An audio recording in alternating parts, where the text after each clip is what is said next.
Breaking news చూస్తున్నాం. ఇటీవల జరిగిన 5 రాష్ట్రాల అసెంబ్లీ ఎన్నికల ఫలితాలు రేపు వెల్లడి కానున్నాయి. ఉదయం 8 గంటలకు కౌంటింగ్ ప్రారంభం కానుంది. ఇందుకోసం కేంద్ర ఎన్నికల సంఘం ఇప్పటికే అన్ని రకాల భద్రతా మరియు సాంకేతిక ఏర్పాట్లను పూర్తి చేసింది. గతాన్ని మించి ఈసారి భారీగా పోలింగ్ నమోదు కావడంతో ఓటరు తీర్పు ఎవరికి అనుకూలంగా ఉండబోతుందనే అంశంపై ఉత్కంఠ నెలకొంది. పశ్చిమ బెంగాల్, తమిళనాడు, కేరళ, అస్సాం రాష్ట్రాలతో పాటు పుదుచ్చేరిలో ఎన్నికలు జరిగాయి. గతానికి భిన్నంగా ఆయా రాష్ట్రాల్లో పోలింగ్ నమోదు అయింది. అయితే ఓట్ల లెక్కింపు సందర్భంగా బెంగాల్లో భారీగా సాయుధ బలగాలను ఈసీ మోహరించింది. ఈ ఫలితాల కోసం కేవలం ఆయా రాష్ట్రాల ప్రజలే కాకుండా దేశవ్యాప్తంగా ఉన్న రాజకీయ విశ్లేషకులు, సామాన్యులు ఉత్కంఠగా ఎదురుచూస్తున్నారు.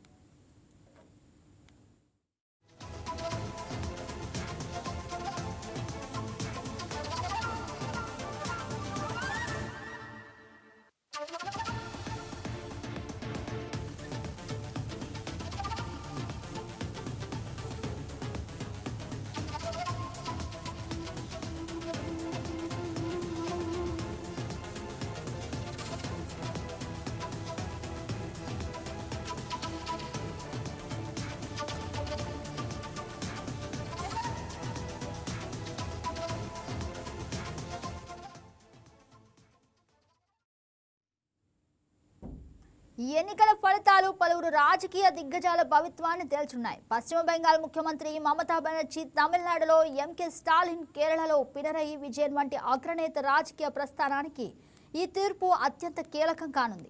ముఖ్యంగా బెంగాల్, తమిళనాడు ఫలితాల ప్రభావం జాతీయ రాజకీయ ముఖచిత్రంపై కూడా బలంగా ఉంటుందని రాజకీయ వర్గాలు అంచనా వేస్తున్నాయి. ఇదే అంశానికి సంబంధించి మరింత సమాచారం మా ఎగ్జిక్యూటివ్ ఎడిటర్ శ్రీనివాస్ అందిస్తారు. ఏదైతే మరో కొద్ది గంటల్లో అంటే 24 గంటల్లో 5 రాష్ట్రాల ఎన్నికలకు సంబంధించిన ఫలితాలు మన ముందు ఉండబోతున్నాయి. ఒక ఉత్కంఠ అయితే నెలకొంది. ఈ ఫలితాలు ఏ విధంగా ఉండబోతున్నాయి అన్న దాని మీద అన్ని రాజకీయ పార్టీలు, ముఖ్యంగా దేశవ్యాప్తంగా కూడా ఈ 5 రాష్ట్రాల ఎన్నికల మీదనే దృష్టి కేంద్రీకరించాయి అని చెప్పచ్చు. ఎందుకంటే ఒకటి వెస్ట్ బెంగాల్, ఇక్కడ మోడీ జీజీ అన్న రైతులో అక్కడ పోటీ కొనసాగింది. ఇక దక్షిణాది రాష్ట్రాలకు వస్తే కనుక తమిళనాడులో కూడా ఒక ఉత్కంఠభరిత రాజకీయం ఒక నెలకొంది. తమిళ పార్టీలే ప్రధానంగా పోటీ పడుతున్నాయి. ఒకటి డిఎంకే కావచ్చు, అన్నా డిఎంకే కావచ్చు, కొత్తగా వచ్చిన టీవీకే కావచ్చు. కొత్తగా చూసుకుంటే కనుక 5 రాష్ట్రాల ఎన్నికలకు సంబంధించి మనకి రేపు కౌంటింగ్ ప్రక్రియ ప్రారంభమవుతుంది ఉదయం 8 గంటల నుంచి. ముందుగా పోస్టల్ బ్యాలెట్లు లెక్కిస్తారు. ఆ తర్వాత ఈవీఎంలు ఓపెన్ చేసి ఈవీఎం బ్యాలెట్ కొనసాగుతుంది. అయితే ఒక్కొక్క రాష్ట్రంగా మనం చూసుకుంటూ వస్తే కనుక ముందుగా మనం వెస్ట్ బెంగాల్కి వస్తే వెస్ట్ బెంగాల్ పరిస్థితి మనకి ఎగ్జిట్ పోల్స్ ఫలితాలు కావచ్చు, లేకుంటే ప్రీ పోల్ ఫలితాలు కావచ్చు, అక్కడ ఒక హంగు ఏర్పడే దిశగా అవకాశాలు ఎక్కువగా కనిపిస్తున్నాయని చెప్పొచ్చు. ఎందుకంటే అక్కడ బీజేపీ, టీఎంసీల మధ్య హోరాహోరీ పూరు కొనసాగింది. చివరికి ఏ పార్టీని వరుసలో అధికారం ఎవరిని వరుసలో చూడాలి, అదేవిధంగా ప్రజలు ఏ పార్టీకి పట్టం కట్టబోతున్నది కూడా చూడాల్సిన అవసరం ఉంది. ఎందుకంటే అక్కడ ఉన్న 294 స్థానాలకు గాను 148 స్థానాలు వస్తే మ్యాజిక్ ఫిగర్ అది.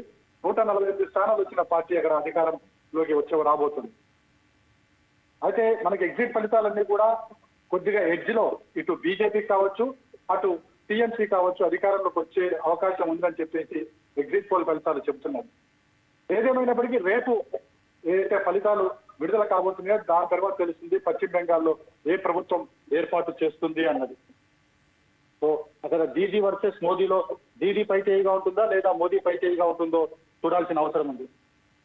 ఇక అదే విధంగా మనకి దక్షిణాది రాష్ట్రానికి వస్తే కనుక మనకి తమిళనాడులో 234 స్థానాలు ఉన్నాయి. 234 స్థానాల్లో అధికారం ఏర్పాటు చేయాలంటే 118 స్థానాలు ఆ పార్టీకి రావాల్సి ఉంది. ఎగ్జిట్ పోల్ ఫలితాలు కావచ్చు, ప్రీ పోల్ ఫలితాలు కావచ్చు, ఇవన్నీ కూడా డిఎంకేకి అధికారం మరో రెండోసారి అధికారం దక్కే అవకాశం ఉంది అని చెప్పేసి ఈ ఫలితాలు ఇచ్చిన. అయితే తమిళనాడులో కూడా ఈసారి ఎన్నడూ లేని విధంగా అత్యధికంగా పోలింగ్ జరిగినట్లు తెలుస్తోంది. అయితే ఈ పోలింగ్ నాట కాస్త ఏమైనా టీవీకే ఆధిపత్యం చూపించే అవకాశం ఏమైనా కనిపిస్తుందంటారా? అదే ఇక్కడ ఒక్క తమిళనాడే కాదు, దేశంలో 5 రాష్ట్రాల్లో జరిగిన ఎన్నికల్లో కూడా పోలింగ్ పర్సెంటేజ్ చాలా అనూహ్యంగా పెరిగింది.